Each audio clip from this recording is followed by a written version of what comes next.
October 1942. The world was burning. The pro-Europe, Nazi Germany was expanding its power. The Soviet Union was fighting a brutal war on the Eastern Front.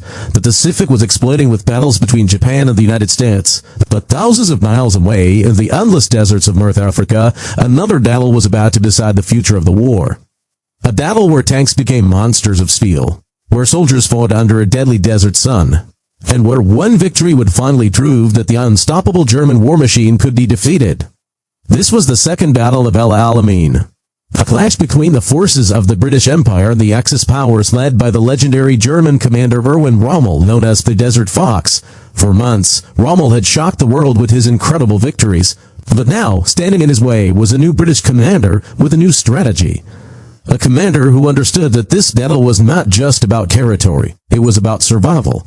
This is the story of the battle that changed the direction of World War II. The Desert War North Africa was one of the most important battlefields of World War II. At first glance, the desert looked empty. Miles of sand, no major cities, no forests, no rivers. But controlling North Africa meant controlling the Mediterranean Sea.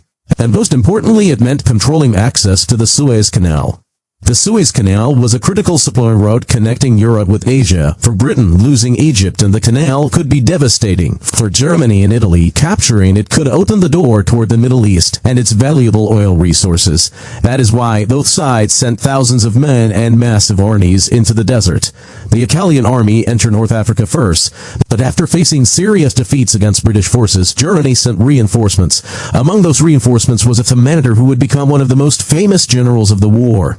Erwin Rommel, the Desert Fox, arrives. Rommel was different from many commanders of his time. He was aggressive, fast, and unpredictable. Instead of waiting for perfect conditions, he attacked when enemies least expected it.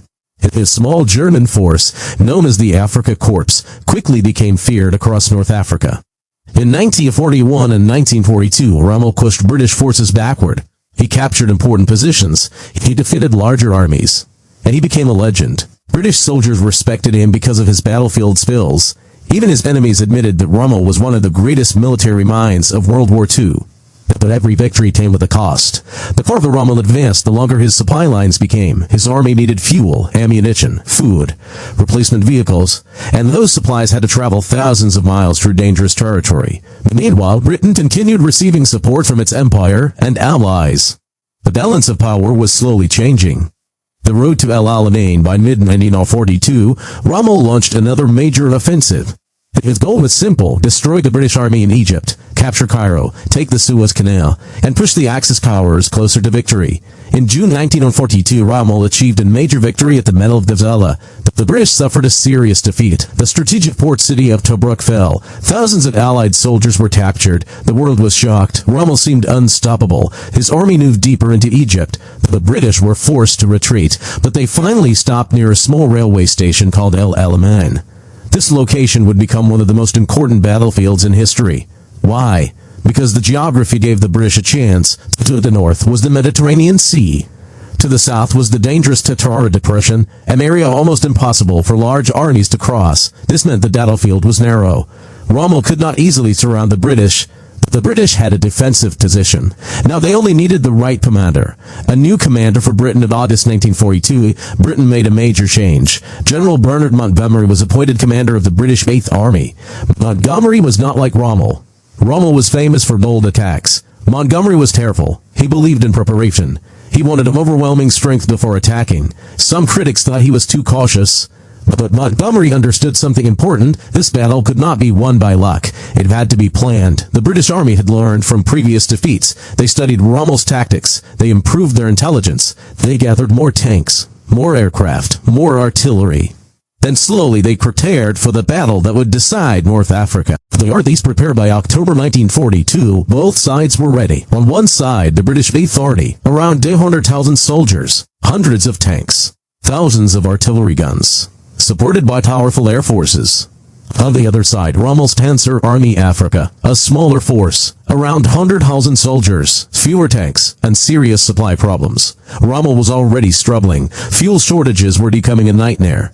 Many German tanks were unable to move because there was not enough fuel. The Axis forces were also constantly attacked by Allied aircraft, but Rommel still had one advantage: experience. His soldiers had fought across the desert for years. They knew the land. They trusted their commander, and they were prepared to fight. The battle begins on the night of October 23, 1942. The desert exploded. More than 800 British artillery guns opened fire. The sound was unbelievable. A massive wave of explosions crossed the battlefield. Thousands of shells fell on Axis positions. Then British infantry moved forward. The plan was not a simple attack. Montgomery wanted to destroy the Axis defenses slowly. The Germans and Italians had built a massive defensive system. Thousands of mines were placed across the desert. These minefields became known as the Devil's Gardens. British soldiers had to move carefully through these deadly areas. One wrong step could mean death. Tank crews faced hidden explosives. Infantry faced machine guns, and every meter forward came with a heavy price. The battle had begun, and it would become one of the bloodiest confrontations of the entire war. The night sky above Egypt was filled with fire. The sound of hundreds of artillery guns echoed across the desert. For the first time in months, the British Eighth Army was not retreating. They were attacking. The second battle of Alamein had begun, but breaking through Rommel's defenses would be far more difficult than anyone expected, because the Desert Fox had prepared one of the strongest defensive positions of the entire North African campaign. The deadly minefields, the British plan was called Operation Lightfoot. The goal was simple: create a gap through the Axis minefields, then send tanks and infantry through that opening. But the reality was much more dangerous. The Axis forces had placed hundreds of thousands of mines across the desert. Anti-tank mines, anti-personnel mines, hidden traps designed to slow down any attack. The British engineers moved forward in darkness, trying to clear paths for tanks, but every few meters could be deadly. A soldier could disappear in seconds. A tank weighing many tons could be destroyed instantly. The desert that looked empty was actually filled with hidden weapons. German and Italian troops watched from their defensive positions. They knew the British were coming, and they were ready. The first days of fighting as British troops advanced, they faced intense resistance. German machine guns fired continuously. Artillery shells exploded everywhere. The desert became a battlefield covered with smoke, fire, and destroyed vehicles. British infantry fought through the minefields while tanks tried to push forward, but the Axis defenses were stronger than expected. The British hoped for a quick breakthrough. Instead, they found themselves trapped in a brutal battle of inches. Every attack gained a little ground. Every counterattack took it back. The battlefield became a war of exhaustion, and this was exactly what Montgomery wanted. Because unlike Rommel, Montgomery knew the British had more resources. Tom was on his side. Rommel returns to the battle before the battle started. Rommel had been forced to leave North Africa because of health problems. He was in Europe recovering. But when he heard the British offensive had begun, he immediately returned. For the Axis soldier, his arrival was a huge boost. The Desert Fox was back. Rommel quickly analyzed the situation. He understood that the British attack was dangerous, but he also saw an opportunity. If he did stop the British advance and launch a counterattack, he might break their offensive. Rommel ordered his forces to hold their positions. No retreat, no surrender. Every defensive line had to be protected. The Battle of Steel, the most famous part of Alamein, was the clash between tanks. The desert became a battlefield of steel monsters. British tanks like the M4 Sherman and Churchill tanks faced German Panzer tanks. The German tanks were highly respected, especially the powerful Panzer IV and Tiger tanks. Tank crews fought in conditions that were almost unbearable. Inside a tank, temperatures could become extremely high. The air was filled with smoke. The noise was deafening. One hit could destroy everything. Tank battles in the desert were not just about weapons. They were about strategy, position, timing, and the ability to survive under extreme pressure. Rommel's counterattack as the British attack slowed. Rommel saw his chance. He launched a powerful counterattack. German and Italian tanks moved forward, trying to push British forces back. For a moment, it looked like Rommel might repeat his earlier victories. His commanders hoped the British line would collapse, but this time, the situation was different. The British army was stronger, better supplied, and better prepared. British aircraft controlled much of the sky. Allied artillery continued firing, and British forces had far more tanks available. Rommel was fighting a battle where every lost vehicle mattered. Every destroyed tank was almost impossible to replace. The British could recover. The Axis could not. The Battle of Attrition El Alamein was not a battle of one dramatic attack. It was a slow destruction of the Axis army, day after day, night after night. Both sides fought.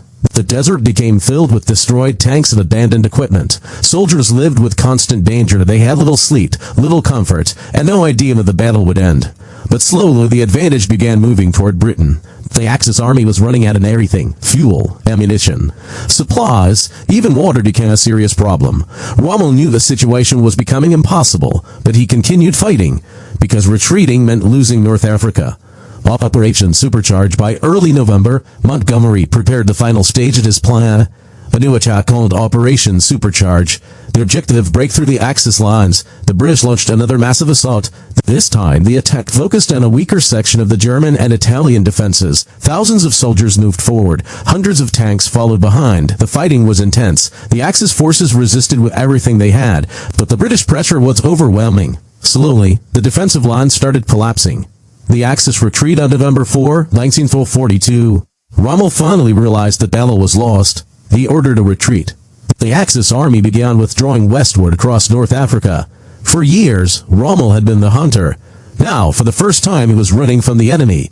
The British had achieved something that many thought was impossible. They had defeated the Desert Fox. The myth of Rommel's unstoppable victories was broken. While Alamein mattered, the Second Battle of Alamein was more than just a military victory. It changed the psychology of World War II. Before Alamein, Germany had seemed unstoppable. They had conquered much of Europe. They had defeated armies across multiple countries. But now, the world saw a major Axis defeat. British Prime Minister Winston Churchill later described the victory as a turning point. Because after Alamein, the Allies began believing they could win. Germany began losing momentum. The war was not over, that the direction had changed. The human cost behind the strategy and famous commanders were ordinary soldiers, young men from Britain, Australia, New Zealand, India, South Africa, Germany, Italy. They came from different countries, different cultures, different backgrounds, but they all experienced the same reality: the fear of battle, the pain of losing friends, the uncertainty of survival. Thousands of soldiers never returned home. Their sacrifices became part of one of the most important chapters of World War II history. But the story of Alamein did not end with the retreat, because after this victory, Allied forces launched a campaign that would push the Axis powers out of North Africa forever. The Desert Fox was defeated, but World War II was far from over. The battlefield was silent. After weeks of fighting, the desert was covered with the remains of war. Destroyed tanks, abandoned vehicles, broken weapons, and thousands of soldiers who would never return home. The Second Battle of Alamein was over. The British had defeated one of Germany's greatest commanders. But the victory was not just about winning a single battle. It was the beginning of a major change in World War II. Because after Alamein, the Axis powers were no longer moving forward. They were falling back. The retreat of the Desert Fox. When Rommel ordered the retreat, he understood the reality of the situation. His army had fought bravely. But bravery could not replace supplies. The Afrika Korps needed fuel. Without fuel, tanks became useless. Without ammunition, guns became silent. Without supplies, even the strongest soldiers could not continue fighting. Rommel began moving his forces west across North Africa. But the British were chasing him. The same army that had once been forced to retreat was now advancing. The balance of power had completely changed. For years, Rommel had shocked the Allies with sudden attacks. Now, he was trying to save what remained of his army. The Allied invasion of North Africa only days after the victory at Alamein, another major Allied operation began. On November 8, 1942, American and British forces launched an Operation Torch. Thousands of Allied troops landed in French North Africa. The goal was to trap the Axis forces between two armies. From the east, the British 8th Army advancing after Alamein. From the west, American and British forces riding from the Atlantic side. For Germany and Italy, the situation became dangerous. They were now fighting a war on both sides of North Africa. America enters the Desert War for American forces. Operation Torch was one of their first major campaigns against Germany. Many American soldiers had never experienced a large-scale battle before. They were about to face one of the most experienced armies in the world. The German military had years of battlefield experience, but the Americans brought something powerful: resources. Fresh troops, large numbers of vehicles, and massive industrial production. The United States had the ability to replace losses at a level Germany could not match. This would become one of the biggest advantages of the Allies throughout the war. The end of the Afrika Korps after Alamein and Operation Torch, the Axis forces were slowly pushed into Tunisia. The once famous Afrika Korps was running out of options. Rommel continued trying to organize defenses, but the situation was impossible. The Allies had control of the skies. They had more soldiers, more equipment, and stronger supply lines. The desert war that had once belonged to Rommel was now controlled by the Allies. In May 1943, the remaining Axis forces in North Africa surrendered. Around 250,000 German and Italian soldiers detained prisoners of war. The North African campaign was finished. While Alamein was a turning point, many battles were fought during World War II. But only a few truly changed the direction of history. Alamein was one of them. Before this battle, Germany was expanding. The Axis powers were winning important victories. Many people feared that Nazi Germany could dominate Europe and beyond. After El Alamein, the Allies had momentum. The Axis forces were losing territory, and Germany was forced to fight defensive battles. The victory proved that the German military could be defeated. Rommel's legacy. Erwin Rommel remains one of the most studied commanders in military history. His tactics are still analyzed today. He was known for speed, creativity, and aggressive strategies. Even his enemies respected his abilities. But El Alamein showed an important lesson. Even the greatest commanders need resources.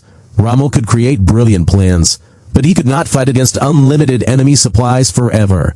A war is not only won by generals, it is won by factories, logistics, intelligence, and the ability to keep fighting. Montgomery's victory. Bernard Montgomery became famous after El Alamein. His victory made him one of Britain's most important generals.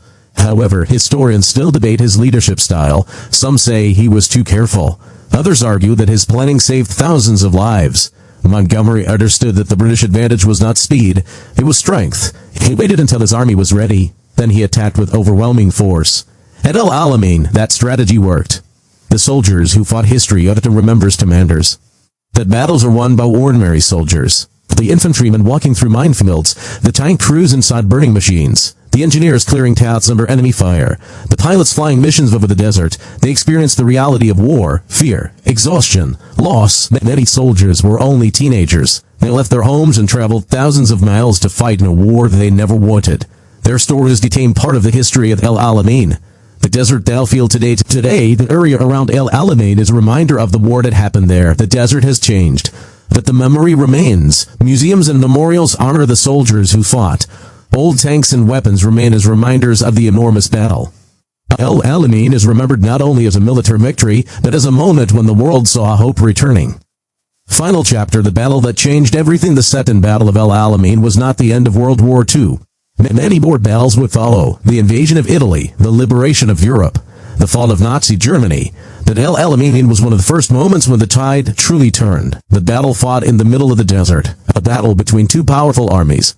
A battle where determination defeated momentum. The Desert Fox was stopped. The Axis advance was broken. And the Allies began their long journey toward victory. Because sometimes, history is changed not by the biggest battlefield, but by the moment when one side realizes the war has started to turn against them. History is filled with moments that changed the world, and the Second Battle of El Alamein was one of them. A battle fought in the harsh deserts of Egypt, a battle where thousands of soldiers showed incredible courage, and a battle that proved even the strongest armies could be defeated. If you enjoyed this journey through history and want to discover more untold stories, forgotten battles, and moments that shaped our world, make sure to subscribe to the channel and turn on notifications so you never miss another historical documentary. Because every battle has a story, and we are here to bring those stories back to life. This was the Second Battle of El Alamein, the battle that changed World War II forever.